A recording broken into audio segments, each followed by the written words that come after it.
Us was directed by Jordan Peele, released in 2019। तो government ने लोगों के क्लोन्स बनाए थे, कॉपीज बनाई थी और उन्हें नाम दिया था द टेदर्ड। ये प्रोजेक्ट शुरू किया गया था लोगों को कंट्रोल करने के लिए।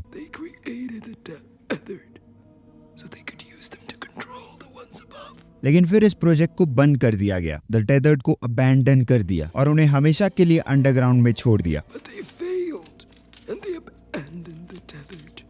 तो फिल्म के शुरुआत में ही हम देखते हैं हैंड्स अक्रॉस अमेरिका का एक कमर्शियल। तो ये एक फंड रेजिंग इवेंट हुआ था 1986 में टू फाइट हंगर, जहाँ पर सभी लोग आएंगे, अपने हाथ पकड़कर खड़े होंगे और एक ह्यूमन चेन बनाएंगे। और ये एड देख रही है एडी। तो एडी का प्लान भी इसी एड से इंस्पायर्ड है। सारे टेदर्ड भी एक लाइन में हाथ पकड़ के खड़े होकर चेन बनाएंगे। तो बेसिकली ये छोटा सा ओपनिंग सीन पूरी मूवी को फोरशैडो कर रहा है। एडी माइकल जैक्सन की थ्रिलर टी शर्ट पसंद करती है, तो टेदर्ड की रेड जैकेट भी एमजे के थ्रिलर गाने से इंस्पायर्ड है। टेदर्ड का एक ग्लव पहनना भी एमजे से इंस्पायर्ड है। क्योंकि इस मूवी में क्लोन्स है तो मिरर्स भी बहुत ज्यादा रेकरिंग है। मुझे बताने की जरूरत नहीं है कि हम फिल्म में कई बार मिरर्स देखते हैं या फिर मिरर्स जैसी इमेजरी देखते हैं। जेसन का क्लोन भी एक तरह से मिरर ही है, वो बिल्कुल जेसन की तरह ही एक्ट करता है। टेदर का मेन वेपन है scissor, which is again a mirror, क्योंकि सीजर का टॉप भी मिरर के जैसा होता है। फिल्म में 11 नंबर बहुत ज्यादा रेकरिंग है। ये बंदा जेरेमाया 11:11 का बोर्ड लेकर खड़ा है, तो ये एक बाइबल का वर्स है। इस घड़ी में टाइम हो रहा है 11:11। ये बेसबॉल मैच देख रहे हैं जिसमें स्कोर टाई हो रखा है टू 11:11। एडी को 11 नंबर का प्राइस चाहिए। एंड लास्टली उनके एम्बुलेंस में भी 11:11 लिखा है। And 11:11 is obviously like a mirror. जब जेसन जोरा को डराकर भागता है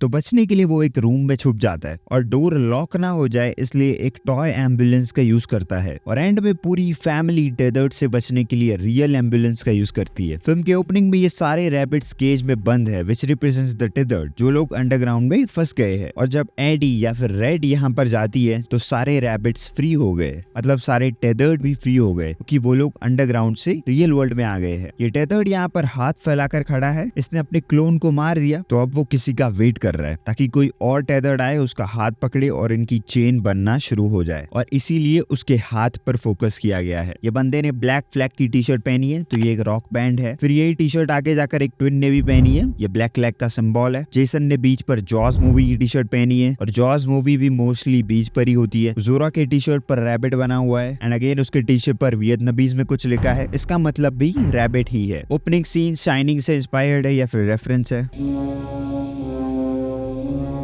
सीन में NWA का गाना बज रहा है, फक द पुलिस। लिरिक्स काफी अच्छे से सीन को मैच कर रहे हैं, क्योंकि tether don't care about the police और वो सीधा सीधा अंडरग्राउंड से आ रहे हैं। वो लोग ओफिलिया से कह रहे हैं पुलिस को कॉल करने के लिए। ओफिलिया का ग्रीक में मतलब होता है help, but Ophelia doesn't help. यहाँ पर रेड कहती है The girl had her first child, a beautiful baby girl. Hombre was born laughing. तो जोरा का clone dies laughing. The girl had a second child, a boy this time. She named him Pluto. He was born to love fire. और Jason का clone dies in fire. तो film का final twist हम सबको पता है that AD जो actually में रियल वर्ल्ड में है वो एक टेदर्ड है, वो एक क्लोन है, उसका नाम रेड है, और रियल एडी अंडरग्राउंड में है। तो शुरुआत में एडी कहती है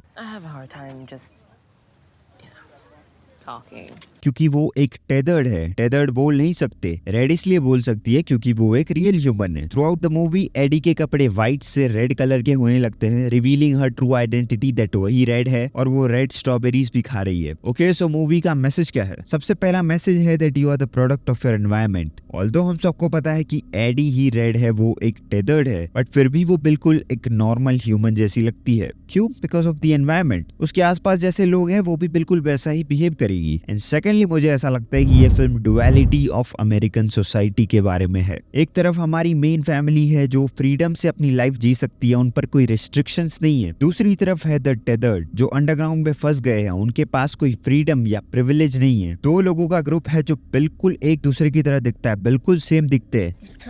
जिनके बीच में कोई डिफरेंसेस नहीं है, बट उनके जिंदगी जीने के तरीके में बहुत ज्यादा डिफरेंसेस है। एक सबसे अमीर फैमिली है, दैट इज द टाइलर्स। 2 माले का उनका कांच का घर है, घर पे AI चल रहा है, तो आप समझ रहे हो बहुत अमीर है। फिर दूसरी है हमारी मेन फैमिली, जिन्हें हम मिडिल क्लास भी कह सकते हैं, बट फिर भी उन्हें बोट चाहिए, अच्छी कार चाहिए एज अ स्टेटस सिंबल। तो डायरेक्टर सीधा सीधा कैपिटलिज्म को पॉइंट आउट कर रहे हैं। एंड लास्ट फैमिली है द टेथर्ड, जो बिल्कुल अंडरग्राउंड में रहती है, जिनको कभी स्काई देखने नहीं मिलता, जिनको कभी सनशाइन नहीं मिलती।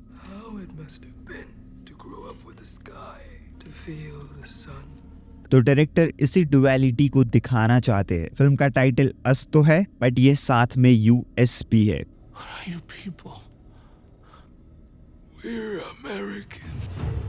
Okay guys, that's it. अगर आपको वीडियो अच्छा लगा, you might want hit the subscribe button, और मैं मिलता हूँ आपसे अगली वीडियो में। काश ये भी गजलों का दौर होता, काश आदि लफ्ज़ों पे गौर होता, काश इस खेल में न होती कोई हार जीत, दिल की दराजों में हम करते अब भी छानबीन।